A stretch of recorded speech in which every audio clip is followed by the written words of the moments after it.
Joo, eli aloitetaan podcasti. Tällä kertaa puhutaan kevyemmästä aiheesta. Otetaan leffapahikset. Mun nimi on Jori Grym. Mä olen Ilja Jalkanen. Ja kerrotaanpas vähän sponsorista. Tällä kertaa omin sanoin, eli God Mode on sponsorimme. God Moden pointti on lukea tieteellisiä tutkimuksia ja kaivaa lisäravinne bisneksestä, mitkä asiat oikeasti toimii ja mitkä asiat on humpuukin. Heidän tuote kautta meidän tuote.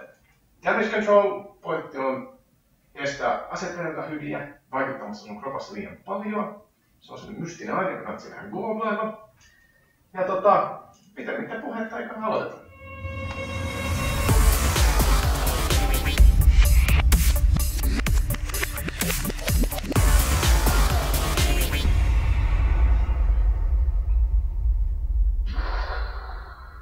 Massive! Niin, sulla oli idea leffapahiksesta puhua. Joo, siis nythän on niin, että mehän nyt niinku heti jo tehdään myös tämmönen pieni ero tähän meidän VS-formaattiin. Mutta koska mun mielestä niinku hyvikset versus pahikset on aika tylsä asia sen takia, että pääsääntöisesti hyvikset voidaan summata siihen, että ne on kiiltokuvamaisia karikatyyrejä siitä, mitä me halutaan olla, ja pahimmillaankin ne on vähän inhimillistettyjä, niillä on joku avioero ja ongelmainen lapsisuhde ja vähän juo. That's it. Pahiksi. That's where it's at. Ei missään nimessä. Okei, aihe, syy, minkä mä oikeastaan tähän lähdin, oli se, että me katsottiin sun kanssa vähän aikaa sitten Star Trek. Joo, se on uudestaan. Joo, just siis... Ei ihan uusinta anteeksi, koska nyt on tullut kolmaskin uusi. Aivan. Eli siis nämä Star Trekin rebootti ja sitten se Wrath of Khanillekin leffat oli pelkästään Star Trek varmaan sitten Star Trek A Beyond, joka on täällä uusimpaan toi Into Darkness. Onko se eka nimi vaan Star Trek? Eikö se ole mikä Star Trek Relaunch tai mikä? Mä veikkaan, että se on vaan Star Trek ja sitten se toinen on Into Darkness. Okei, alright. Anyway, olkoon se just se Star Trek, eli nimenomaan se ensimmäinen, jossa oli se Romulaanipahis. Joo. Jolla oli se kaivoslaivainen. Ja mä kiinnitin huomiota nimenomaan siihen, miten moderni pahis se oli. Se ei ollut yliampuvan näköinen, eli siis se oli niinku lajin, genren, konventioiden sisällä normaalin näköinen säilyy. Ei ollut mitään niinku ihmesysteemejä päästä ja mitään. Se pallos meillä se no joo, hei, wait, karikoteilla on valtava pallos, jos se ei fyysisesti näin hengissä. Mutta kyllä. Ja mä kiinnitin huomiota siihen, että siitä oli tehty semmoinen aavistuksen inhimillinen, että hänellä oli hyvä syy tähän vaan. Samalla sanoen, maailman tylsin pahis ikinä. Mä en kokenut minkäänlaista vastakkainasettelua siinä. Ja mulle tuli heti mieleen, ehkä, ja mä en pyydä tekemään mitään tämmöistä top 5 heti lennosta, koska ne kuitenkin vaihtelee. Ja itsekään en tiedä, mikä on suosikin, mutta mulla on yksi ehkä ylitse muiden, joka tulee heti mieleen. Ja se on Auric Goldfinger. Luonnollisesti. Okei, syystä että. First of all, megalomaniacal evil man. Okei? Rikas, vaikutusvaltainen, uskomaton fetissi. Se haluaa kultaa, se haluaa nimenomaan kultaa. Ei rahaa, vaan kultaa ja valtaa ja niin poispäin. Se on mun mielestä ihan se lähtökohta, että se on oltava jotenkin niinku suuri ja suurin hullu. Se on siinä. Kultasormella ja kultapyssyllä mitä yhteistä. No, se on ihan eri juttu. The Man with the Golden Gun, eli Scaramanga, joka esitti Christopher Lee. Joo, kyllä. Mutta nimenomaan Auric Goldfinger. Ja se on jännä juttu, koska se oli näyttelijä, joka ilmeisesti oli aikanaan kai jotenkin tunnettu. Mä en ole nähnyt sitä missään muussa elokuvassa ikinä. Mikä tietysti voi olla vain mun omaa sivistymättömyyttäni, mutta se voi myös kertoa siitä, että se oli jotenkin mielenkiintoinen one-off tyyli juttu. Anyway, se mikä sitten tekee niin hienoa on just se, suuruuden hullu, nero, evil, kaikkea muuta. Ja sitten se on inhimillinen. Siinä missä monilla pahiksilla on hyvin ärsyttävästi tuodaan kyytiin semmoinen keinotekoinen syntytarina ja siitä, että minkä takia ne on tätä. Auric Goldfinger on vaan semmoinen vittumainen, pikkumainen jätkä. Ja se piirretään käsikirjoituksella ja näyttelijäsuorituksella. Mies, joka haluaa räjäyttää ydinaseen Fort Knoxissa kontaminoidakseen radioaktiivisella säteilyllä koko Yhdysvaltain kultavarannon, on kuitenkin mies, joka huijaa korttipelissä. Koska sen on pakko voittaa, koska se on niippi. Mutta tästä sä teit heti niin mun näkökulmasta niin eron psykopatiaan. Toi sun pahis, minkä sä piirrät, niin sillä ei mitään inhimillisiä motivaatioita, niin kuin sä sanoit, että tällä rangainen on niin poispäin. Vaan se on mielenterveyspotilas. Silloin ei vaan tää fetissi, ei että fetissit olisi mielenterveysongelmia, mutta se kuvailee mun mielestä klassista psykopaattia, joka on taas ihan oikean maailman ihan oikeat hirviöt. Ja silloin se pointti on ehkä, tai mitä mä tulitsin, että sillä ei tarvitse olla mitään, minä menetin perheeni tai minä etsin jotain parempaa maailman järjestystä tai jotain tällaista, vaan you're just fucked up. Sä oot vaan niinku, sun puuttuu se empatia niksulla tai sun puuttuu joku muu tämmönen asia, joka estää sut tekemästä pahiksi asioita, siispä sä ryhdyt pahikseksi ja teet pahoja juttuja ja kaikkea. Ja toi on jännä juttu, että kun sanoit, että se on sun mielestä niinku oikea pahis, niin se saattaa olla sitten taas lähellä oikeana, kun miettii oikeita maailmaa, koska ne oikean maailman oikeat pahit, Saddam Husseinin pojat ja muut tämmöiset hullut diktaattorit ja muut, ne tuppaa olemaan oikeasti niinku psykopaatteja. Tai ainakin valtaosa niinku psykiatrian tutkimuksen mukaan, niin ne on makiavellismia, sosiopatia tai narsismia, ne psykopatian eri rajamuotoja. Niin se on jännä, että sä ajattelet, että se on niinku, se on realistisempi vaan kuulimpi pahis vai? Tuo on hyvä kysymys. Mä en ole koskaan miettinyt sitä kautta, koska mä olen ehkä... Musta tuntuu, että mä lähestyn kysymystä tällä kertaa puhtaasti dramaturgian kautta. Joo. Eli siis tarinan kerronnan ja elokuvateon kautta. Mutta onkin hyvä kysymys se erottelu siitä pahuuden luonteesta tai syystä. Mä lähestyn sitä nimenomaan sen kautta, että kun mä sanoin oikea pahis, niin mä tarkoitan, että nimenomaan tähän elokuvalliseen kontekstiin hyvä pahis. Riittävän värikäs, mielenkiintoinen, täynnä yksityiskohtia, että se asettaa hyvän... Se on hirveän värikäs, jos ei sulla ole mitään motivaatiota, paitsi se, että sä oot hullu. No katsoppa, kun siinä se onkin. Me puhutaan myös aikakauden ja tyylilajin eroista. Mikä on se, että nyt kun mä puhun Ulrich Goldfingerista, niin mähän puhun klassisena niin kuin pahiksista, jotka ensinnäkin on useimmiten, niin kuin, ne puhuu shakespeariaanisesti ja ne on yliampuvasti pukeutuneet. Ja semmoisia niin Batman-tyyliluokan pahiksi, niin kuin pingviini tai jokeri. Se... Joo, mutta hetki. Se paino olipas ehkä liian. No, okei, tulee. Löytyy ehkä renkiä. Joo, en ole tehnyt se. Mutta niinku, hetkinen, mitä kysyit? Kysyin sitä, että onko nämä, niin kun sä ennenkin realismia, että nämä on realistisempia pahisia. Ja toinen juttu se, että onko se mukaan yhtään sen syvempää, jos se on vaan hullu, eikä että siinä on niinku motivaatioita. Okei. Joo, eli siis niin kuin mä sanoin, mä lähestyn sitä puhtaasti dramaturgista kautta sen takia, että esimerkiksi just se, eikö se nimi ollut Nero siis Star Trekissä? Joo, okei. Esimerkiksi se oli tyyppi, jolle, no heikko käsikirjoitus siinä kohtaa, näin poispäin, no kuitenkin Erik Bana, ihan okei näyttelijä, no problema, hyvä maski. Sille ei annettu mitään tilaa olla kunnolla pahis. Se oli kirjoitettu niinku siksi väistämättömäksi vastavoimaksi. Sen semmoinen jonkunlainen fyysinen ilmentymä vaan. Ja ehkä siitä mä en pidä, mä pidän hahmoista, henkilöistä. Mutta tämä, mitä sä menit siihen, että psykopatia versus oikeutetut syyt, jälleen kerran dramaturgiselta kannalta se ei ole relevanttia.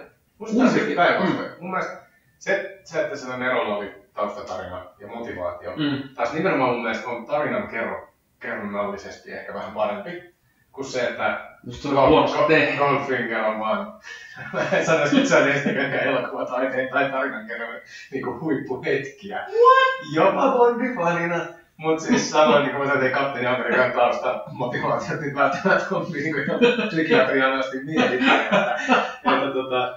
Mutta et se ei tee välttämättä sankari- tai pahistarinoista mun mielestä hyviä tai huonoja. Mutta ei se niinku... Niin, kyllä mun mielestä se tarina kumminkin mun mielestä on huomattavasti täyteläisempi, jos siinä on selkeät motivaatiot, eikä vaan, että se on pahis. Mun mielestä se on huomattavasti ohkaisempaa, että se on vaan pahis. Ehkä siinä on, niin, ehkä tästä tulee tämä pahuuden kysymys. Se on ehkä enemmän pure evil, se on saatanallisempi hahmo. Okei, totta kai voidaan sanoa, että saatanalla on myös monesti taustatarina, jos lähdetään tähän Luciferin, en ikinä pysty itselleen näyttämään mitään, miksi luoit minut ja mä koko tämä mieluummin helvetin kuin korjaa. Totta kai tässäkin on näitä syvyyksiä, mutta sanotaan, että siitä johdetut just Disney-pahekset, mistä oli puhetta tai jostain tämmöisestä niin stereotyyppipahikset, niin ne on niinku, ne on niinku evil. Ne on evil isolla eellä. Ne on pahoja isolla peellä. Ne on paholaismaisia hahmoja. Ne ei oo päähän potkittuja. Niin kun, jos palataan tähän psykopatiaan ja tähän Saddam Husseinin poikiin, mutta siis tää on tämmönen esimerkki, kun mä oon poiminut Sam Harriksen jostain kirjasta, jostain kun se kuvailee, tai ne on kyllä näitä artikkeleita muitakin, mutta se heittää vaan, että tässä on aika hyvä esimerkki lähemmäs puhtaata, niin puhtaa se oikean maailman pahista. Ehkä kuin Boko Haram voisi olla toinen tällainen. Mutta Saddam Husseinin poika oli rikas äijä, sillä oli kaikki mahdollisuudet tehdä mitä ikinä haluukaan. Niin se ja sen roistoposse vaan yksinkertaisesti teki kaikkea tällaista, että jos ne vaan havaitsi, totta kai hirveästi kamoissa ja whatnot, siellä pyörii ajaa jossain kultaisen Lontossa. Ne saattoi mennä ihan random häihin, vaan listii sieltä porukkaa, raiskaa sen morsiamme ja kaikki tässä, koska siis se pystyi tekemään mitä tahansa, eikä sillä ollut mitään jälkiseurauksia, eikä ollut mitään sotaa kurdeja vastaan, yritetään estää Kurdistanin rakentamista ja YPI ja YPG. Se mieltäkös toinen, se oli vaan sellainen hullu sekopää, joka teki hulluja sekopäisiä asioita. Täyspsykopaatti aivan selkeästi. Ja paljon puhutaan, että olisiko hän voinut toimia toisin, koska hän oli syntynyt psykopaattina, hän oli syntynyt Saddam Husseinin pojaksi, hän on syntynyt kaikki ne tilanteet, joka tapauksessa ajoi sen mahdollisesti, on se sitten ne neurologiset muutokset sen päässä, tai se loputon valta yhdistettynä tähän näin, niin olisiko hän voinut toimia yhtään sen toisin. Mutta se on ehkä semmoinen lähemmästä puhdasta pahuutta. Hänellä ei tarvitse olla päähän potkittua historiaa tai mitään. Vähän harhainen aiheesta.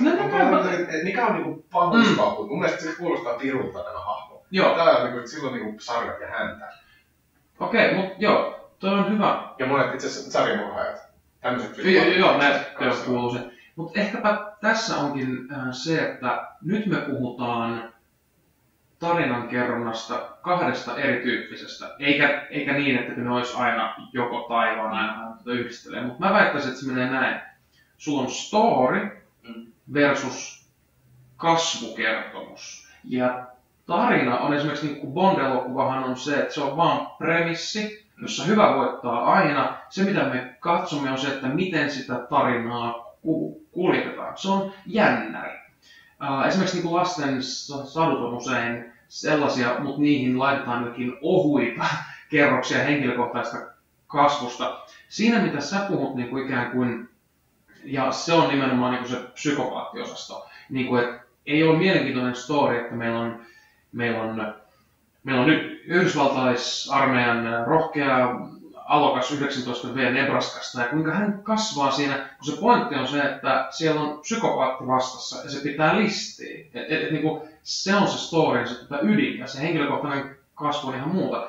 Mutta tässä tapauksessa, jos se ei olisi psykopaattipahis, niin kuin kaikki olisi, niin sitten mennään ulos bondeista, jotka on mun mielestä story-vetoisia asioita, jossa hyvä paha nyt on vaan ne vastavoimat, niin kuin mitkä on niitä dramaturgisia vastavoimia. Sitten mennään siihen niin kuin todellisuuteen, jolloin sitten päästään niihin pahiksiin, mitkä on mun mielestä silti hyviä, koska ne on mielenkiintoisia, hyvin näyteltyjä, yliampuvia, megalomansia, mutta ne on story. Jolloin yleensä me käsittelemme jotain suurempia aiheita näiden asioiden kautta. Ja nyt päästään X-Meniin. Ja mun ehkä yhteen suosikkiesimerkkiin todella hyvästä hyvis-pahis kasvutarinasta eroon. Ja mä en puhu niistä uusista, missä ne on nuoria. Nimenomaan niistä, missä on Patrick Stewart ja Ian McKellen. Ennen kuin mennään niihin kahteen loistavaan nukkeliin, niin vaikka sanoa vielä tästä, että se on jännä, että sä ajattelet, että Bondit on jotenkin semmosia tarinankerroksellisia kuvitellattavia sana. Koska Bondien viehättämyys on se, että ne toistaa identtisen kaavan 52 kertaa, vaan monesti on tehty. Eihän se ole mikään tarina, mitä sä odotat. Miten sä oot jännäri? Vituttu mitään jännäreitä. Mä osaan saada silmät kiinni, milloin tulee seuraava kohtaus ja mitä siinä tapahtuu. Mun mielestä se pointti on enemmänkin se niinku hittibiisien kuuntelu. Et sä mene ikinä mihinkään konserttiin ja sit toivottavasti ne soittaa niin uuden demon tai jonkun välipäivän. Ei, sä oot kuulla ja nähdä ne samat jutut. Silloin se tarina ei ikinä muuta. Mut nyt me päästäänkin hyvin olennaiseen asiaan, joka on erinomainen oivallus, koska näin se on. koska se on inhimillisen tarinankerronnan ydin. Se on meidän kokemusten vahvistamista, kierrättämistä toinen toisen jälkeen. Minkä takia sä luulet, että antiikin klassiset tragediat on edelleen ne samat, joihin jokainen elokuva on suora kopio jostain tai pohjautuu siihen tai jotain? Ei tarinoita ole kauhean montaa. Siis ylipäänsä olemassa. Ne on kaikki tuttuja variantteja niistä. Se, mitä niiden sisällä käsitellään, onko ne viihdettä, onko ne psykologisesti syväluotaavia asioita, onko henkilökohtaisen kasvun paikkoja, se on se, niin se ero. Tietenkään. Sehän, olennaista on se, että tietenkin Bond voittaa. Kyse on siitä, miten. Mitä välissä tapahtuu. Se on niin se. Käyttääkö se aika pyssyä vai kello? Mä jotenkin näen tämän. Ja siis vielä tohon, että mun mielestä on kuulee, tai sitten on mun mielestä aika yleinen juttu toi, että kaikki tarinat on nyt kerrottu ja näin. Mutta se on vaan, jos se yksinkertaista ne koko tarinaa, että pahis tappaa äidin, poika kostaa iskun. Ei se ole se tarina. Se on semmoinen yksi pieni premissin palanen. Ja just kun sanotaan kreikkalaisen tarinan, mä väitän, että ei, kaikki tarinat ei ole kerrottu. Se tarina on se koko ketju sit kumminkin. Ja joo, totta kai joku sanoo, ai niin, rakastui joku tyyppi jossain, ihan sama tarina. No, ei se kyllä nyt ole ihan sama tarina mun mielestä. Vaan sit siinä löytyy ne muutamat elementit sun. Ja se on oikeesti kaikki tosi tarvallista, paitsi niitä tarinoita ei enää kerrota. Että sun pajas muuttuu pässeiksi ja käy nussissa mutsissa, kun käärmeenä. Niin, tai ehkä enemmänkin niitä klassisia tragedioita, jossa äiti murhaa lapsensa ja insesti suhteet. Niin pitäisiköhän mun murhaa nyt toi poika, kun se söi mun leivän tai jotain. Mä sanoin, että sä voi tarinoita. Yksi juttu. Toi on aavistuksen ristiriitaista sen takia, että nimenomaan samalla kun sä sanot, että eihän ne kaikki tarinat ole niin kuin samoja, niin mutta täytyy hetkeluomen jäljestä. Se Bond-homma on nimenomaan se varianssi. Se, että onko se taikakynä vai taikakello, se on about se varianssi, koska olisi myös valheellista väittää, että niin kuin, tarinat on ikään kuin uusia. Syystä, että ei tarvitse mennä edes ihan alkeellisimmalle tasolle, niin kuin se, että no kaikki kertoo rakkaudesta. Voidaan mennä huomattavasti yksityiskohtaisemmallekin tasolle. Ja esimerkiksi semmoiset asiat niin plot device, plot element, niin kuin se, että miten asioita kuljetetaan. Ne on ihan kaavoihin puettavissa ja analysoitavissa. Meillä on kouluja, jotka on erikoistuneet siihen. Loppujen lopuksi me päästään tilanteeseen, jos se on aina joko se taikakynä tai se taikakello, ei se sen suurempi, jos se on aina se, että miksi tarinaa kerrotaan, mitä sillä yritetään sanoa. Kyllä ne samat niinku keinot on aina. Se ei tee niitä samoja. Jos mietitään leffaa niin kuin Inception tai Matrix, niin toki niistä löytyy samoja elementtejä kuin jostain Shakespearen näyttelystä. Mutta ei ne kyllä nyt ihan käsittele samoja. Ei, hetken. Ainahan on tilaa uudelle innovaatiolle. Mulle tulee aina mieleen Memento, joka käsittelee kuitenkin asioita niin kuin itsensä löytämästä näin, mutta todella mielenkiintoisella tavalla. Se on uniikkia ja ainutlaatuista. Siis mähän en missään nimessä sulje pois niin sitä, etteikö ole ainutlaatuisia tarinankertojia ja ainutlaatuisia tarinoita, mutta on älyllisesti epärehellisesti sivuuttaa se koko muu kaanoni menee aika. Hei, yksi juttu. On draamankoiria, tarina tavalla, niissä on aina suunnikohta ja aina tulee se sankari, joka lähti siinä puolestolissä. Kyllä. Pelastaa lopputilanteen. Juuri, siis ne on ihan olemassa. Tai look at the dawn of the south. Ja sitten sieltä tulee joku mukkeliarmeija. On se sitten Gandalf tai on se sitten Star Trekin yksi avaruusalus, joka tuleekin sieltä. Joo, toki tässä on näin. Silloin on myöskin se, että leffoja pakotetaan tietysti jonkin juttuihin. Mut se, joo, ehkä se, niin, ehkä asia on käsitelty, mutta jotenkin se, että kun kuulee aika usein sille, että kaikki tarinat on jo kerran kerrottu, niin vitu tuolla. Mut, kato, kun mä en näe sitä taas missään nimessä rajoittavana asiana. Mä näen sen vapauttavana asiana. Mä esimerkiksi henkilökohtaisesti näen hyvin vapauttavana sen, että mä voin sanoa itselleni, että kaikki popmusas on tehty jo. Niin. Great! Nyt mä voin tehdä semmoista, mikä soundaa mulle hyvältä. ilman sitä keinotekoista painetta yrittää keksiä pyörää uudestaan jokaisella äänellä ja nuotilla, jonka tuotan, koska siinä on... Minä keksin omalle musiikille oman genren. Niin, että se alkaa mennä semmoisen älykkäällä. Niin kuin, että me aletaan mennä joko niin mitättömiin genren sisäisiin yksityiskohtiin, että ne on merkityksettömiä, tai sitten hyvin keinotekoisen kuuloiseen niin kuin avantgardistiseen johonkin ilmaisuun. Ei ole mitään tekemistä. Niin kuin, että ihan puhtaasti, okei, mä en tunne elokuvataidetta niin hyvin, mutta otetaan esimerkki musiikin isältä, niin että me ollaan tilanteessa, jossa me olemme jo käyneet muun muassa atonaalisen, eli siis sävellajittoman, sävelkorkeudettoman musiikin. Niin kuin, että semmoistakin on. Se on ihan koulukunta. Niin kuin, että kaiken maailman naukunaa ja liukunaa, mikä ei ole missään.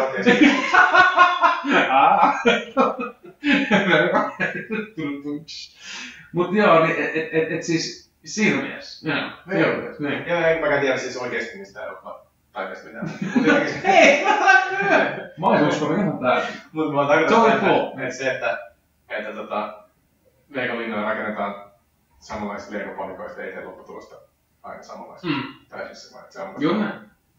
Eikö se? Joo, niin. Siinä oli semmoinen esimerkki, mistä, ja jälleen kerran muuten, mun on pakko myöntää, X-Men elokuvat, niitähän on 3. Ja ne ajoittuu... Niitä vanhoja, loput osin. Ja nehän ajoittuu niin kuin, olisikohan siinä 10-12 vuoden jakso jopa. Ei se ehkä niin pitkä ole, mutta niissä oli aina muutama vuosi, oli kuitenkin aina. Joo. Mikä tarkoittaa, että ne esimerkiksi ehti ilmestyä semmoisessa vaiheessa, kun mulla on niinku psyyke kehittynyt merkittävästi niinku nuoresta aikuisesta aikuiseksi. Mikä tarkoittaa sitä, että aluksi mä diggasin niistä, koska ne oli siistejä, mutta myös dumasin, että ne on kliseistä roskaa. Kaikki samat jutut ja kliseet. Ja nyt taas se sentimentaalisen ihmisen, jolla on niin perhettä ja avioliittoja, asuntolainaa, sitoumuksia, lapsia, niin alan tunnistaa enemmän niitä meidän yhteisiä inhimillisiä kokemuksia, motiiveja, syitä, seuraamuksia syvällisemmin kuin lapsi, joka aina haluaa jotain uutta ja ihmeellistä, koska se ymmärrä sen vanhan nivoutumista, jatkumoista vietystä. Niin, nyt vanhemmiten katsottua niitä uudestaan. God damn, Magneto, ehkä niin hyvä pahis. Muistaakseni se on just siinä 3, kun on niinku Phoenix, Jean Grey ja niin poispäin. Ja siinä on kai eniten niitä viittauksia niinku siihen Erik Lensherin ikään kuin nuoruuteen ja niin poispäin. Niin se tapa, jolla me rakennetaan sitä, että miksi siitä on tullut semmoinen kuin siitä on tullut ja miksi Xavierista on tullut semmoinen kuin siitä on tullut. Sama tyyppi, samalla asialla. Tasaveroisuus, mutantit, ne on niin kuin ihan semmoinen homot tai eri rotuiset, mutta kokemukset vinottaa just sen verran eri suuntiin, että se mihin ne kasvaa on kiehtovaa. Koska siinäkin niin se, miten ne jotkut nuoret tyypit siinä niin jotain, yeah, kill Xavier tai vastaavaa, ja Magneto on silleen, että sä et taju mitään näistä asioista. Magnetohan ei ikinä tekisi Charlesille mitään. They're friends. They're enemies, but they're friends. Ne kunnioittaa toisiaan. Ne muistaa, mistä ne on lähtenyt ja miksi. Ja siinä on hieno pahis. Magneto ei ole se mikään valju tai väri. Sehän on nimenomaan äärimmäisen sivistynyt, yliampuva, superroista. Se on täysin Nero. Se on täysin vastakkain, mitä sit sanoin, että Nero Star Trekissä on huono. Koska silloin tämmöinen taustatarina ja siinä kerrotaan niin se luonteesta. Se on tylsä. Hei, se ei ole hyvä. Joka on vaan, puhutaan kyllä, niin oli parempi sen takia. Nyt me puhutaan sitten dramaturgisista asioista. Nero oli tylsä. Se ei saanut riittävästi screen timea, että se olisi millään tavalla päässyt ensinnäkään niin näyttelemään. No, joo, mut hei, let's face it. Ei kun meikä tuolla väliin, jos sä teet 3. elokuvaa, niin se alkaa olla se hahmolle aika paljon taustaa. Mulla on kyllä pakko myöntää, että mä en ihan tarkalleen muista, missä mitäkin on tapahtunut. Niin, sulla on 3 elokuvan niin kuin fiilis. Sen takia mun mielestä niin noissa Marveleissa on hyvä. Vaikka ne onkin aika paskoja ne itse leffat, niin Marvelin oman tekemät leffat. Mutta se on siistiä, kun jokaisesta hahmosta 3-4 leffaa matskuu. Niin sit sulla alkaa, jos sä vaan niin katsot ne parhaat puolet, niin jos sulla on jokaisesta hahmosta 10 matskuu, niin sit ne alkaa olla aika hyviä hahmoja. Veikkaan, että tuossa on vähän tommoinen efekti, että jos sä katsot Sori, kun mä ajattelin, niin että jos sä jaksat istua sitten leikata niin syvän elokuvan. Täällä just niitä on yritetty kaikille siis Fan Edition, tai Star Wars, että löytyy netti täällä, jos kaikki yrittää tehdä niistä stressivapaita niistä tekoista, mutta nekin on kyllä ihan hirveitä. Tietysti lentävät nähdä 2D2, vaikka kuinka leikkaat sen pois, niin siitä ei tule parempaa ideaa. Mutta niin, siis saattaa olla vaan se, että jos sulla on hirveästi matskua siitä, niin sä itse pystyt poimimaan ne kaikki hitit ja unohtaa kaikki ne missit niin poispäin. Se on totta, mutta okei, mä esitän sulle vastakysymyksen, koska se menee nimenomaan siihen, mitä mieltä mä olen siitä asiasta, mikä ei ole, että se ei ole edes se hahmo niinkään, vaan se on kuitenkin just se, että millaiseksi sen hahmon annetaan kasvaa näyttelijänä. Ja miksi se on hyvä pahis? Ihan sellainen kuin... Koska, Auric Goldfinger on hyvä pahis sen takia, että se on värikäs, yliampuva, mielenkiintoinen, ihastuttavan inhimillinen pikkumaisella tavalla. Siitä on skrivattu suuri rooli ja se näyttelijä tekee siitä erinomaisen. Magneto, sama juttu. Sillä on skrivattu suuri rooli.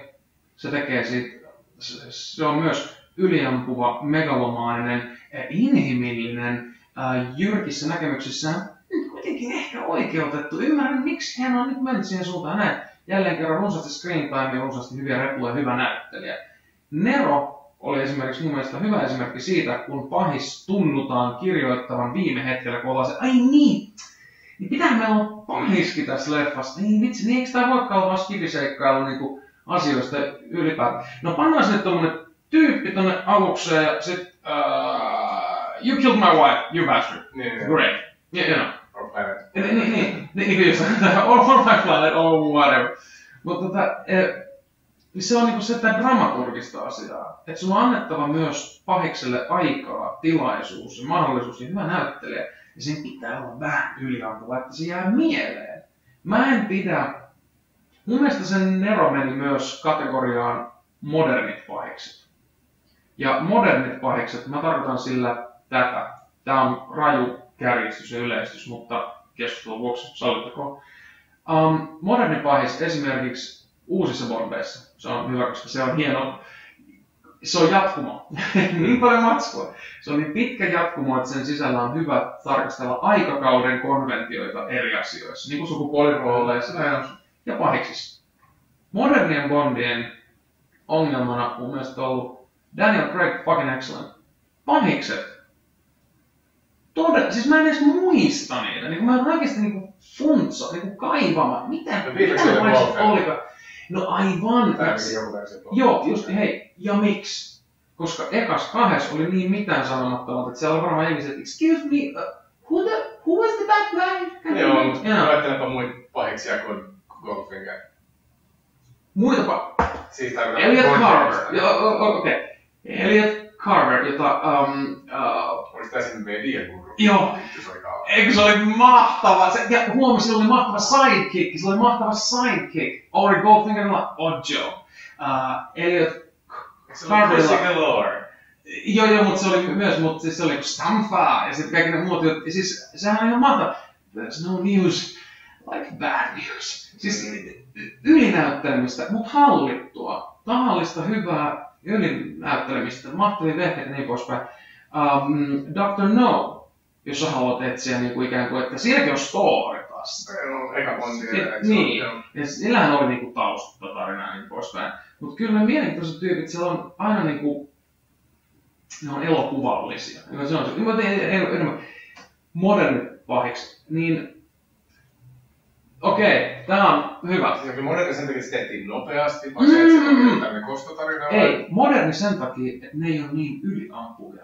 Ne yrittää olla realistisempia, jolloin niistä häviää myös olennaista sitä viehätystä, mikä saa jäämään muistiin ja tekemään niistä hienoja.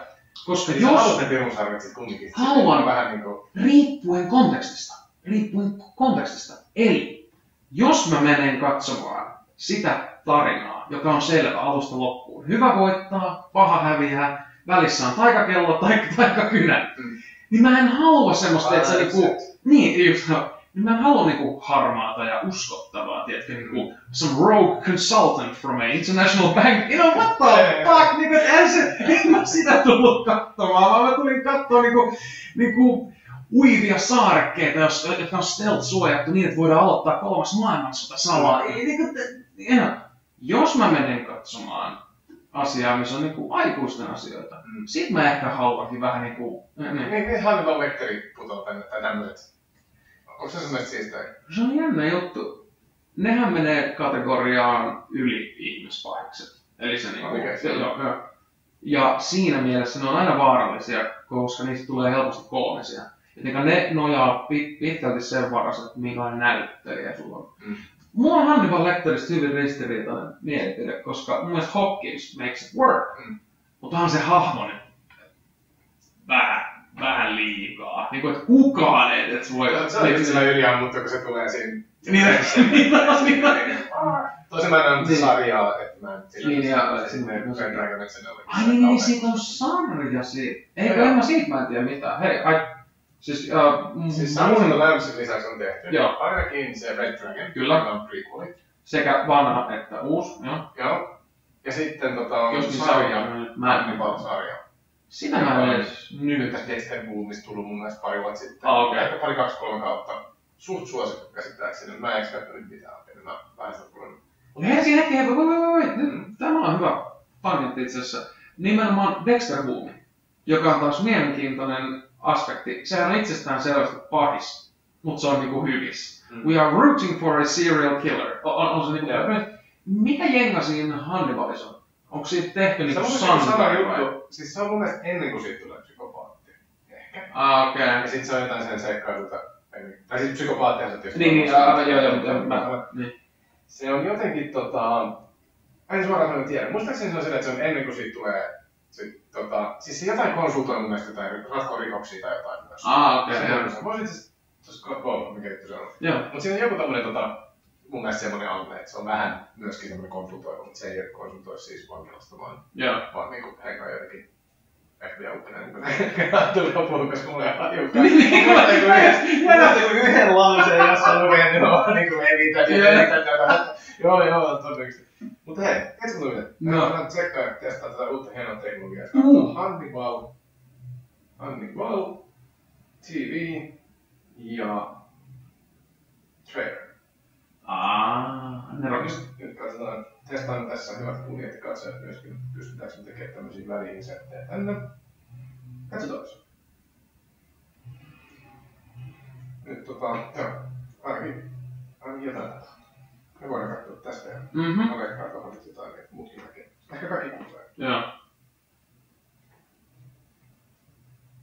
Nyt on katsotaan Nyt se tietysti kotiportaa. Ai niin, mainokset tulee ekaksi. Ihanaa. Skip ads.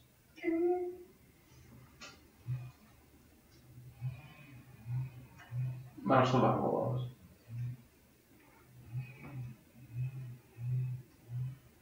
No miksi se tuu? Ja sit se eteenpäin. No, se on okei. Mut joo, sit... Hei, tää on meidän toinen podcast. Meillä on väistämättä jonkunlaisia opettelukäyrä. Eikä tommosia käy. Mutta niin, siis mä tarkoitan vaan sitä, että noi yliammut, mun mielestä se, niin on, siis mun pointti, että mä tuen Hannibalita näin, mä ajattelin, että se olisi ollut esimerkki semmosesta ei-sarvipää yliampumasta. Nyt kun sä mainitsit sen tosiaan ja ne käydyt ja kaikki, niin sekin menee siihen samaan kategoriaan. Niin, mitäs tämmöset rikollispahikset, jos ne on, niin, kaikki menee vähän joka. Mitäs tämmöset sit niinku Sauron, onko se sun mielestä pahis? Ei ole. Ja sehän se onkin, että jäänä juttu, että sä otit just ton esimerkiksi, koska mä pohdin esimerkiksi semmoista. Mä pohdin Indiana Jonesia ja kadonneen aarteen metsästäjiä. Koska matkalla tänne mä kelasin päässä niinku, klassisia leffapahiksi, jos mä oon oikeesti niinku lämmenen. By the way, we'll go into Joker. I need to go into Joker. Ja sit mä olisin, kun miettii klassisia elokuvia, joista mä oon digannut ihan sikana. Ja mun oli aina helppo identifioitua johonkin. Darth Vaderkin, mutta sekin on monimutkainen pahis, koska ne vaan vähän. Mietin Indiana Jones ja kadonneen aarteen metsästäjä. Kuka siinä on pahis? Kyllä mun mielestä tulee se se ei Himmler, mutta vähän niinku Himmler, se evil scientist, joka siinä niinku vähän niinku pelaa molempia pelejä. Mun mielestä sehän yrittää vähän saada näitä okkultistisia... Eli Belloc. Belloc se. Joo, eli siis se... no kato, mä paljon... Anteeksi siis, mikä Ensimmäinen. Joo, just noin. Joo. Mä oon eri mieltä syystä, että Belloc itse asiassa on Indiana Jonesin kilpakumppani. Ne skabaa siitä niitä päästä, mutta pahiksethan siinä on... Joo, mutta kato, pahiksethan siinä on niinku natseja, mutta ne natsitkaan ei henkilöidy. Siellä on se yksi commander ja niin poispäin. Indiana Jones on hyvä ja paha. Eli universaaleina, abstrakteina käsitteenä, jos liiton arkki edustaa hyvyyttä niin poispäin. Vahvemminhan se tulee esille viimeisessä. Eli viimeinen ristiretki, jossa Sean Conneryn suku on vielä. Mä luulen, että ymmärsit, tai siis yrität sanoa, että Indiana Jones hahmo, henkilö on sekä hyvä ja paha. Ei. Vai Indiana Jones on hyvä ja paha. Joo. Eli se on niinku the eternal goodness of Jesus, the eternal badness of Satan. Joo. Se on yksi ilmentimä. Juuri näin. Mutta eihän Belloc ole varsinaisesti evil.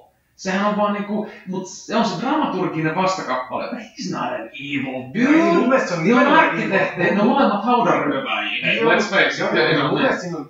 Joo.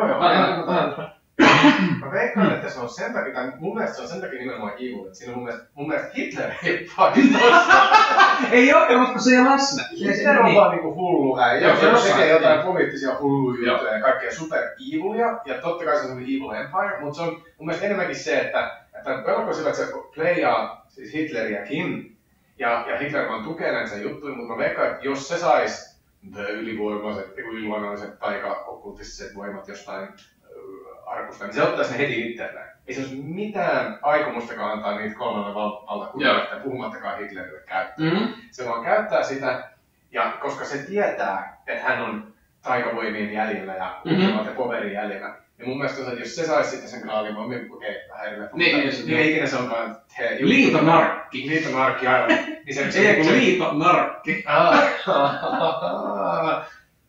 Ei ole oma vitsi, mutta... Mut joo, niin mun mielestä se pointti on, se on siksi just pahis, että se jopa sitä pahinta haluaa kusettaa ja haluaa itse sen kaiken vallan itselleen orjuttaakseen koko universumin kautta tällainen. Mun mielestä se tekee just niinku arkkityyppi. Mut hei, Paul. Tässäpä se juttu onkin. Sanoppa jotain pahaa, siis niinku evilia, mitä Belloc tekee suoranaisesti siinä elokuvassa. Listiä vitusti ukkelee. Eihän se tapa itse. Mä aina kun tulee jokin paikan päälle ja sit siellä on joku baari tai jotain sanoo silleen, että sit sä kysyy jo aina jotain vihjettä ja sit ne lähtee pois kaikki, mutta tosiaan ahmuttuneena ja vuoteen. Ei kun ne on ne natsityypit tässä. Se itse vaan, it's just playing those people. Se on niinku Indiana Jones plus. Niin, mutta siis se on niinku...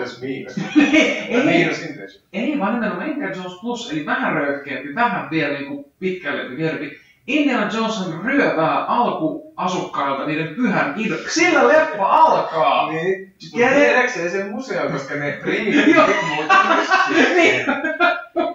Ne on ihan eri värisiä ja puhuu jotain ihmeellistä mongoloikin kieltä ja eihän nyt sellaiset ihmiset osaa niiden omia pyhättäjä pitää yllä.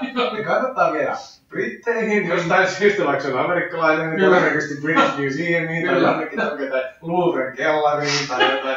Kun sä tiedät, mihin tämmöiset esineet kuuluu. Juuri näin, koska ne on alkukantaiset ihmiset, niiden lasten. Okei, itse asiassa nyt mä rupesin pelaamaan itseäni vastaan, koska mä muistelin just, että kyllähän se Bellocin kai aloitteestahan ne myrkytykset ja muut kai meni. Itse asiassa sitä ei muuten anneta missään vaiheessa ymmärtää. Se on niinku, että ne pahikset sen teki, mutta siitä ei ole mitään. Mutta niin mä oon aina niinku nähnyt esimerkiksi niinku hänet nimenomaan dramaturgisena vastakappaleena. Eli se niinku näin. Nyt Sauron homma. Kato, mun mielestä Sauron on nimenomaan niinku se, missä se Indiana Jones esimerkiksi se hyvä paha menee, on nimenomaan sen abstraktin. Niinku sen ikuisen hyvyyden ja ikuisen pahuuden. Sauronhan on ikuisen pahan ilmentymä. Ja nyt Let's Not Go syntytarina ja silma. Ei mennä sen, vaan niinku, että niin kuin se on meille kevyesti sivistyneille ainoastaan Sormusterherran ja Hobbitin lukeneen. Niin sehän on nimenomaan ikuinen paha. Se ei missään ole pahis, vaan pahikset on aina ne dramaturgiset vastakappaleet. Eli ne just sen hetkiset niinku... Sarumanit ja... Antagonistit. Niin, itse... Joo, Saruman esimerkiksi on niinku pahis. Se on niinku selkeästi... Sauronhan on nimenomaan vaan... se oli semmoinen juttu, mistä mä aina tykkäsin Sormusten herroista. Toinen asia oli se, että mä tykkäsin hirveästi siitä, miten magia tehtiin niissä. Koska ne ei ollut loitsuja tai mitään, vaan sitä niinku oli. Se oli enemmän niinku lorea. Niinku, että sä tiedät asioista enemmän. Ja se oli niinku, and some races are magical. Mutta niinku näin. Niin Sauronhan ei ole pahis. Se on vaan paha. Se on niinku se tapetti. Joo, niinku, näin. Mutta että kyllähän sekin on... Mutta sillä on tahto. Niin. On. Päämäärä. Mut se pelaa aina niinku... No joo, hitto. Okei. Vaikka se niinku fyysisesti vielä hirveästi hengaakaan, niin koska se on... He has a will. Se on niinku mieli, joka punoo juonia, joka katsoo... Se vaan niinku pelaa pitkän tähtäimen peliä ja niinku... Okei, nyt me päästään pahisten luonteeseen. Eli mikä on pahis? Niinku mikä... Joo, toi on hyvä pointti. Niin, sillä on tahto, suunnitelma. Kyllä, se on pahis. Mutta se ei ole millään tavalla läsnä minkälaisena ilmentymänä. Vastaan sä elämässä. Niin kuin kaikki. Että sä voisit tuoda sen ikään kuin tarinassa vastavoimaksi. Niin kuin, se on hyvän puolella periaatteessa mitä vastaan. Niin. Mutta eikö se kaikki vastaan yksi? Tarvitseeko siinä aina olla niinku yksi yksilö? Pitääkö se olla Batman versus Robin niinku? In the bedroom. Niin, se ei ole se joka vasta ei voi. Onks se kai vastakkain? Niin, että onks Bondi vastaan Blofeld vai voiko se olla koko maailma vastaan tällä tulla? Ei voi. Se vaatii sen. Muuten se tarina ei ole meille järkevä. Ja meille vaan tulee... Sä et Sormusten herrojen järkevä? En. Vaan se pahikset ei ole. Koska siinä on nimenomaan aina vastakappaleet niin kuin siinä hetkessä. Niin kuin, että ne aina toimii jotain selkeää fyysistä niin kuin nähtävissä olevaa. Okei. Jos mennään sinne Saddam esimerkkiin, right? Suuren tarinan pahuus on ehkä ihmisluonne ja korruptio ja läpimätä järjestelmä. Tässä sitä, niin kuin sen sijaan se käsillä oleva pahuus on terroristisolu, jossa on terroristeja tai se tietty diktaattori. Se on se käsillä oleva dramaturginen pahis, jonka sä voit voittaa ja sit sun sielussa katharsaksi. Se on se, mutta se systeemi siinä ympärillä makes for a difficult movie. Ei tuu semmoista, että se can't eat popcorn to it. No vähän niin joo. No joo, kyllä mä sen ymmärrän. Mun mielestä se että aina pitää olla joku niinku 1+1 vastakkainasettelu. Se on aina joku prototyyppi sankarinen ja sitten joku protopahit. Okei, myönnetään ehkä 99% kaikessa. Kontrasti toimii. Se vaan kaikessa. Sulla on oltava yin ja yang.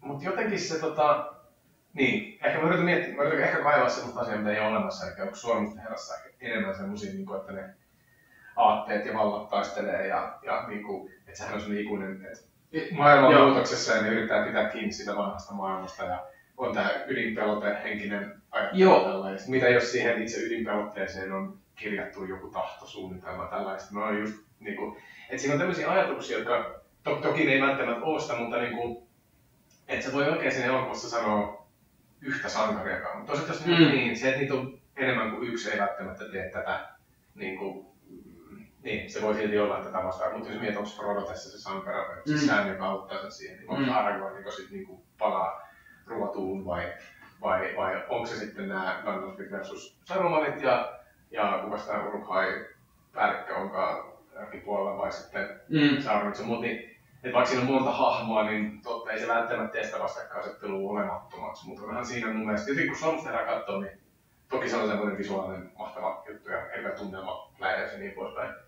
Mutta se, että siinä on monta hahmoa, mä en tiedä murrauksesta vaan silleen, että mulle tulee koko ajan vaan mieleen se, että siinä ei ole yhtä pahista tai yhtä hyvistä, vaan just se maailman tilanne. Se, että siinä on pahuus, tai niin, että siinä on se muutosjännitys koko ajan päällä.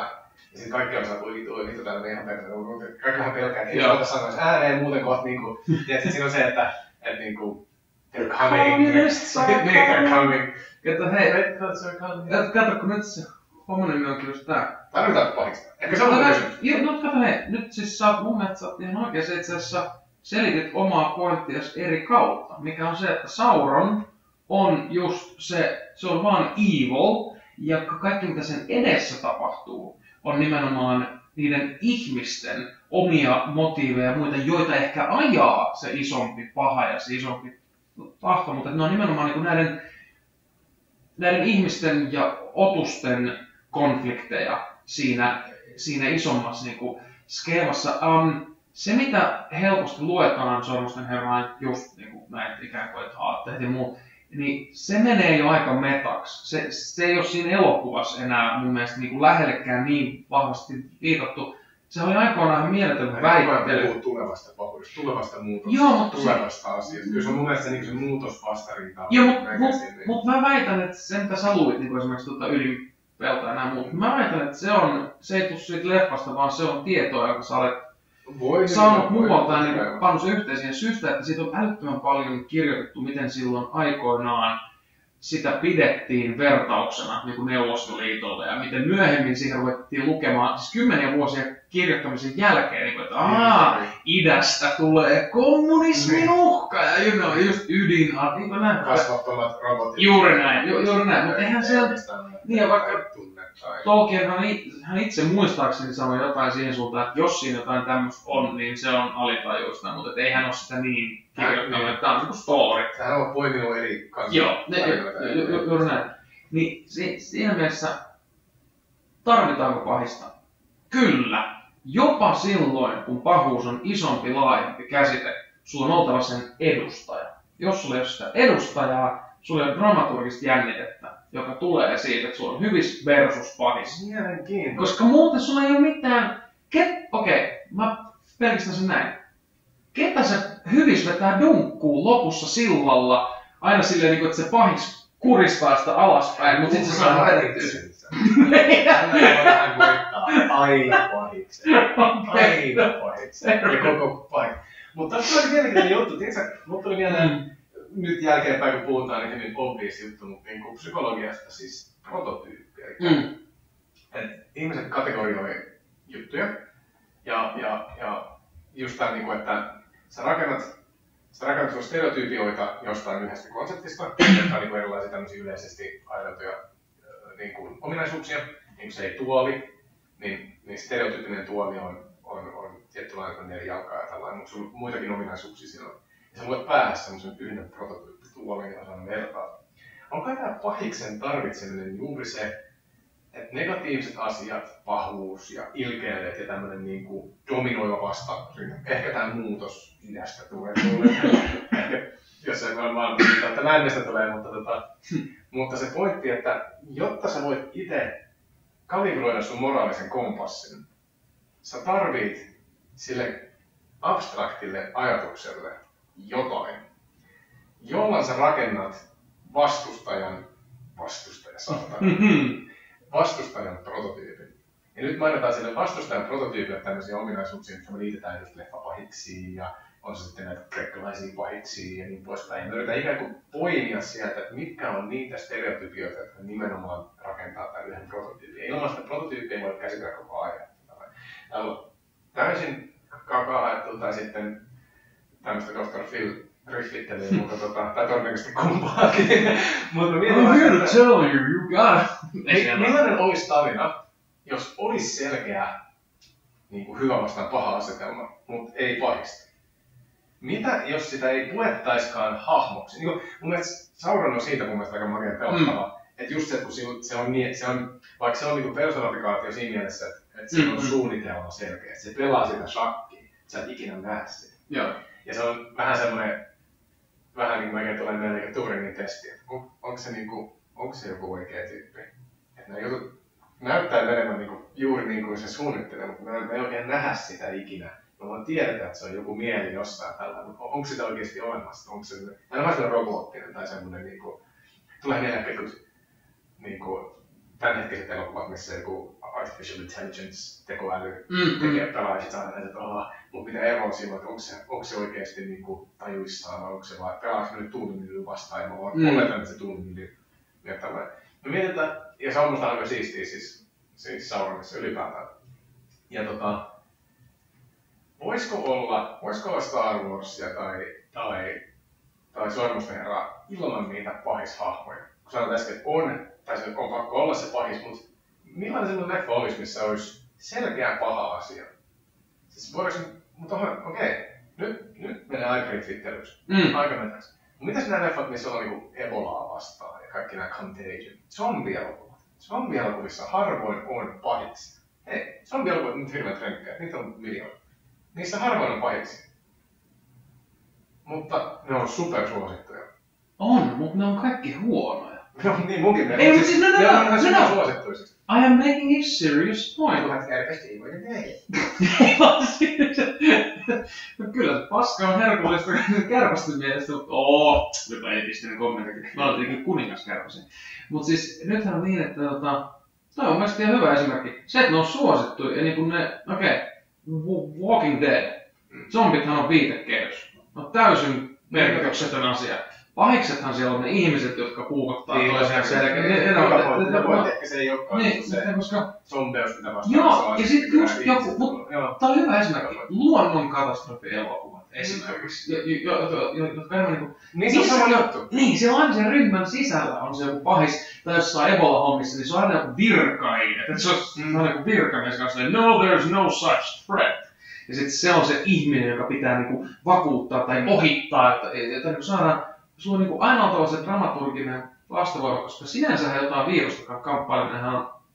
No, mä kuitenkin väitän, että se on semmonen...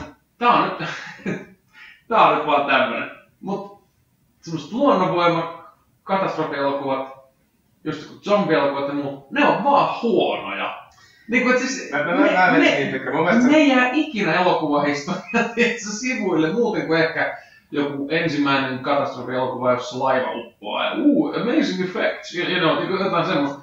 Mut niistä puuttuu ne ikuiset asiat, ne ikuiset tarinat. Mut siellä on ne ihmiset, jotka on siellä niinku keskenään. Titanicissakin on pahis. Titanicissakin on pahis. Eikö se ole se kundi, joka... Eikö ne jopa flydaa siihen niinku laivan upotessa, että se die, you piece of shit, low life, se on niinku, joo, eihän se niin, just jotain semmoista. Ei vaan voi olla, on niinku pakko olla. Ja sen takia niinku meidän pitääkin kysyä aina itseltämme, että mikä on pahis ja mistä syystä, mikä sen funktio on. Mikä sen funktio sille leffassa on. Onko se edustamassa jotain suurempia aatteita, systeemejä, vai onko se nimenomaan, josta mä nautin suunnattomasti, vain hyvin kirjoitettu, yliampuva näyttelijäsuoritus. Mikä on vaan se, että miten ihana on katsoa, kun joku oikein revittelee niin sen dialogilla. Just ne parhaat klassiset pahikset on usein just semmosia niin kovan luokan jotain teatterihanjoja. Siis niin kunnon näyttelijät on silleen, what to play bad guy in a superhero movie? Well, I'd love to. Sehän on kaikki tehnyt se hauska. Kaikki vuorollaan mennyt siihen. Joo, näin. Joku Count Dooku ja kaikki tällaiset sillä, että okei, tällä sulla. Me on tässä mielessä rellottu tarpeeksi. Jos me katsoa mä rupesin miettimään semmoista, että naispahikset on yksi juttu. Koska mä ajattelin eka, niin mun ensimmäinen urporeaktio on toi. Mut sit mietin... Mun heti eka tuli sillä, että miksei naiset ole pahiksia? Sä mietit, että mulle kuuleimpia niin pahiksi ever on Charlize Theronin. Siis All Evil Queens, lähdetään siitä, on naisia. Ja niitä on jokaisessa lumikissa, niitä on jokaisessa. Ne on kaikki noita hahmot, kaikki ilkeät kuningattaret ja jääkuningattaret ja kaikki tämmöistä. Niin onhan niitä. Ne on yleensä sijoitettu ehkä siihen satumaailmaan enemmän. Eli ei oo ehkä just Star Warsissa. No Star Wars on muutenkin yleensä dissattu siitä, että siinä ei ole mitään naishahmoja muutenkaan. Mutta... Ne 70-luku. Niinku et... Sormusten herrassa, no siinä on vähän tosi neutraaleja, kaikki ne elfi. Galadrielit sun muut. Onhan ne nyt hyviksi, vaikka ne yrittää vähän. Joo, mut ne on sivuhahmoja. Sekin on semmonen poikien hiekkalaatikko oikeesti. Mut Maleficent, siis ne kaikkein ehkä kuuluisemmat pahiksi. Eli Wicked Witch of the Westit, Frozenin, no se on vähän eri juttu. Pieni merenneito Ursula. Disneyn Ursula. Se oli hyvä. Miksi me kumpi se on kumpi? Maleficent on... Kato, kun mä en nyt, se menee muuttua ohi. Mut siis ne on ne nimet, jotka on tullut vähän myöhemmin. Ne on just klassisia, siis toi Ruususen vaarapahis taisi olla Maleficent ja sitten toi Charlize Theron näyttää nyt niissä Lumikki-jutuissa, sit se toista joka ei ole. By the way muuten, koska tää on edessä nyt, tää on mahtava tarina kerran, kun mä heitän tähän väliin, mutta eli Hannibal kertoo siitä, että on joku tämmönen, se kertoo siis jostain agentista, joku tämmönen criminal profileri, joka on sitten mahtavan empaattinen, pystyy ajattelemaan niin kuin pahikset on, ja se käyttää Hannibal, joka se on psykiatrina, toimiva psykiatri, hän käyttää tätä Hannibalia niin kuin konsulttina, joo. Ilmeisesti siitä sitten pikkuhiljaa sitten. Mut joo, niin nää molemmat, siis okei, me yritetään tuoda naisiakin tähän asiaan, että me ollaan vaan seksistisen syy, koska se Charlize Theron on ollut superporno. Niin joo. Niissä kahdessa uudessa kruunu on niin terveellä, tämmönen murhakruunu ja niin poispäin. Otetaan pieni sivuilta. Pahiksen ulkoasusta pakko sanoa se, että just se Charlize Theronin kruunu ja sitten ton Witch King of Angmarin kypärä. On kaksi mun mielestä. Musta ne voittaa jopa. Ne on kyllä hienot. Koska ne on niin törkeä siistiä. Niin kuin Darth Vaderin kypärällä on eri funktio. Se on tarkoitus luoda kasvatonta kauhua katsojalle, mutta aikanaan paljastaa inhimillisyys. Sen tarkoitus on peittää naama, se on niinku life support thing, missä taas se Angmarin ja sitten se muuttuu isäksi.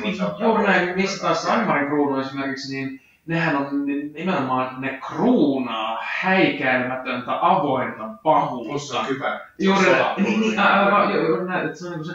Mutta mä en miettiä sitä naishommaa, koska tämähän on semmoinen juttu, että me ollaan edelleen siinä ajassa. Me aina teeskennellään, että me ollaan kauhean pitkällä ja kauhean edistyneitä. Ja sitten jos me ei olla, niin sitten me aina teeskennellään, että siihen on olemassa joku naturalistinen syy. Että koska asiat on näin, ne pitää olla näin. Niin, koska fakta on se, että me ollaan kuitenkin yhteiskunta, jossa ei tarvitse mennä kuin parikymmentä vuotta taaksepäin. Niin esimerkiksi niin kuin ihan valtavirta elokuvista löytyy niin vastenmielisen niin kuin arkkityyppisiä kliseitä, niin kuin siitä millaisia miehet on, millaisia naiset on. Pussy girl! Joo, niin Pussy girl on sitten kelaa näitä juttuja. Tai just joku Jimmy on vitusti pilkkoa. Niin. Kirjaimellisesti. Tai sitten joku Agent Holly Goodnight, joka on CIA-agentti auttamassa Bondia, joka Bond työntää vaatekaappiin nussiessaan jotain pahismuijaa. Koska se on niin epäpätevä.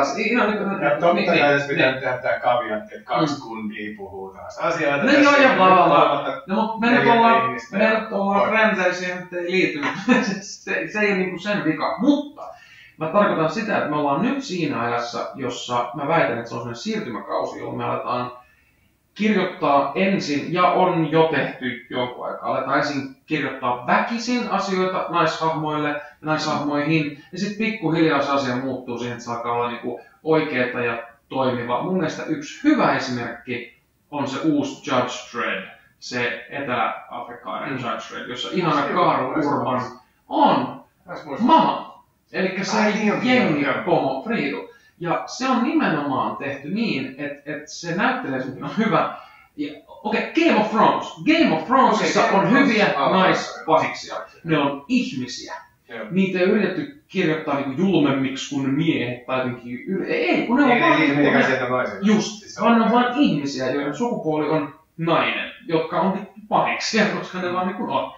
Niin sama siinä Dreddissä oli mun mielestä yksi harvoin toimivia semmosia, niinku, joka oikeasti skulaa. Eli että se on niinku Silkan häikäilemättömyytensä ja aivojensa vuoksi noussut siihen pahisasemaan, mikä sillä on. Nyt muuten tuli ihan toinen semmonen, ihan nyt vaan out of blue, kun se siellä vaan tuli mieleen. Muistatko ekan Mission Impossible? Tom Cruise ja niin poispäin. Kyllä. Ne tapaa siellä Se ei oo siis se John Woo vielä. No, kun siis se on se ensimmäinen, jossa ne murtautuu, missä se kuuluisa kohtaus, kun ne murtautuu sinne Langleyhin parastaakseen sen undercover-agenttilistan, se Nox-lista. Ja sit se roikkuu niinku siitä. Niin se on hitto niin, mutta se on, hei, se on vaan sama elokuva, kerrotaan sen jälkeen.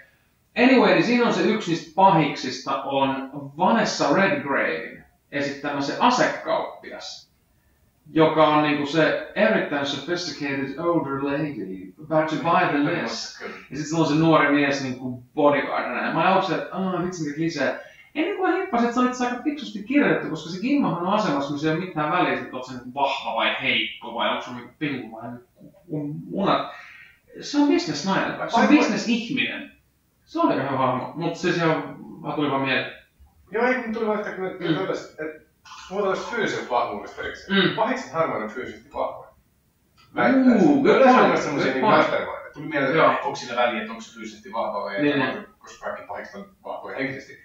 Niin se on muuten semmoinen jännä juttu. Mä katsoin tässä nopeasti tämmöistä listaa. Googlasin vaan niinku Greatest Female Villains. Joo. Tässä on Harry Potterissa ilmeisesti joku Beatrix Lestrange. Mä en oo hirveästi Okei, se on ihan hyvä. Potter-tyyppejä. Mä tykkäsin, niin kuin mä sanoin, Sleeping Beautystä. Joo. Tai siis Ruususta. Sitten Game of Thronesista on Cersei tietysti laitettu. Kill Billissä on ilmeisesti joku naispahis. Joo. Kunnollakin muista. Aika monta itse asiassa. Sitten Wicked Witch of the West, minkä mä mainitsin. Aasin ihme maassa. 101 dalmatialaista. Pääpahis on myös nainen. Cruella de Vil. Todellakin. Miserissä on pääpahis yksi kiertoleppa sieltä. Ja sitten Harley Quinn, mut nythän sitten avaa tänne pornoivisikon tässä uudessa. Tänään on ainakin treeneissä varmaan yhdistäneen. Sitten Mystique, mutta sekin on tehty hyvikseksi nykyään. Nurse Ratched. Lensi yli känkäsen. Nice! Se on yksi Catwoman kinda, mutta sekin on vähän semmoinen evil. Se on traaginen hahmo, joka kaipaa vain miehen suojelua ja rakkautta. Niin aivan. Eikö se ole? On se painakia, joka seksistinen pomo. Juuri näin. Regina Mills. Once Upon a Time, ei sano mulle mitään. Once Upon a Time on se sarja, joo, okei, nyt mä tajusin. Se on sarja, nähdään pilotin joskus, jos on idis, että Disney, oikeassa maailmassa on Disney. Siinä on niinku hahmona tää, joka on Houseissa näytellyt sitä, yhtä nimiä. Joo. Minisarja. Ei ole minisarja, monta kautta tehty. Se pyörii varmaan vielä. Ei, kun siis joo, Once Upon a... Joo. Sitten oikeassa maailmassa ja sitten on tämmönen taikamaailma, missä näytetään. Joo. Ursula jostain. Joo, se on just se. Poison Ivy, okei, se on yksi niistä, mutta ne on aika nopeasti tehty. Hei, mut yksi juttu. Tämä lista on mun mielestä hyvä. Tää on hyvin indikatiivinen siitä, mikä se homman nimi on. Mainittu ainakin 3 tai 4 pahista, jotka ei ole sekä pääpahiksia, vaan sivupahiksia, miespääpahiksen niin kuin rinnalla. Niin kuin esimerkiksi just ne Kill Billin tyypit. Ja sitten ehdottomasti niin ja sitten muutama klassisten elokuvien suuret naisnäyttelijät, Kathy Bates, joka oli Miseryssä, ja sitten fantasiagenreä. Tässä selkeästi hahmottuu niinku minkä tyyppinen se lista on. Tuo on aika rajattu toi. Basic Instinct. Siinä on pääpahis, joka on nainen. Se on kyllä näistä itse leffa-ikuisuuksia, mutta käsittääkseni se on kuitenkin suosittelen, et katso, koska se on niitä juttuja, missä vaan niinku välillä on ikävä yllättää itsensä siitä, että okei, mä en sekä hirveästi digannut siitä, mutta mä käytän nyt vaan niinku esimerkkinä, koska on monia muita esimerkkejä elämässä. Ei kannata joskus käydä niinku katsomassa nuoruuttaan uudestaan, koska joskus sitä on tykännyt niin uskomattomasta shaisesta, että se on niinku suorastaan häpeällistä. 15-vuotiaana sainenkaan. 22, 25, 26, joo, kyllä sinne mahtuu vähän myöhemminkin. Joo. You shouldn't always go back. Niinpä, mutta siis näistä tulee selkeästi ne Disney-pahikset. Joo. Niin kuin nämä Ursulat ja nämä. Ja sitten mun mielestä toiset on nämä Queen, eli Queen Ravenna on tää toinen. Ja sitten toi Maleficent. Ja ehkä Wicked Witch of the West, kinda. No tossa on aika fantasiapainotteinen toi. Ja sitten niinku sivupahiksia. Joo, nämä on monet on sivupahiksia, kun Onatop, joka oli kinda hottis. Sivupahis. Se olemaan hottis. Joo, se ei ollut semmonen niinku, se ei ollut mastermind. Ei. Mut mites ehkä tästä niinku hirveästi se juttu nyt tosiaan ei hirveästi oo, paitsi noissa tarinoissa. Mikä toi vahvuus nyt, onko se joku juttu? Mihin se fyysistä vahvuus? Niin se on. Aina vähän sellainen, mutta onko se vähän tämmöstä niinku vanhanaikaista, että hyvikset on niinku Kapteeni Amerikka ja skalptattu niinku miesmalleja, ja sit pahikset on aina vähän vammaisia ja jotenkin viallisia ja... Se antaa Siis joo, ja se on semmoinen, että me rupeaa olemaan tuntia aika hyvin täynnä, niin ehkä mennä siihen syvällisesti, mutta se on muuten asia, jos voisi kans joskus kyllä palata tähän. Eli miksi pahisten luonne on semmoinen kuin on? Onko siinä jotain alitajuista tyhmyyden ihannointia tai jotain, koska pahikset on fucking smart. Mut joo, siis sehän on erittäin niin, klassiset pahikset. Saa olla tyhmiä, jos ne on vahvoja, yes. Mutta pahiksi on pakko olla fiksu, koska ne on vampaisia. Just näin, koska ne ei muuten niinku pärjää tai muuta. Mut joo, se pahuuden luonne on... Pahikset on sit niitä päähän potkittuja. Hyvikset on niitä päähän potkijoita. Maailma just räjähti. Niin siis ne jocks, jotka koulussa potkii kaikki nörttejä. Kyllä. Joita me vihataan, koska me oltiin niitä, joita potkitaan. Niin niistä tulee kapteeni Amerikoita. Kyllä. Ja päähän tulee niitä supervillaimia, jotka ovat nerokkaita. I will bring baseball campaigns ja oh god! Eihän toi voi näin olla. Voiko? Hei, who ruled Buttertown? Master and Blaster! Nimenomaan, voi Jeesus. Lihakset on erikseen Master! Näinkö menee? Kaikki pahikset on oikeesti hienoja. Näin on. Okei, hyvää yötä kaikille. Tässä teille mietitään. Potkikaa enemmän koulussa ihmisiä. Ja seuratkaa Iljaa ehdottomasti Ilja Jalkanen virallisen sivulla. Ilja heittää keikkoja koko ajan. Meikäläisen tulevaisuushässäköitä voi käydä lukea IRH-blogista. Laitetaan taas kaikkea, mitä me ollaan keskustellut tässä näin linkkejä meidän kotisivuille.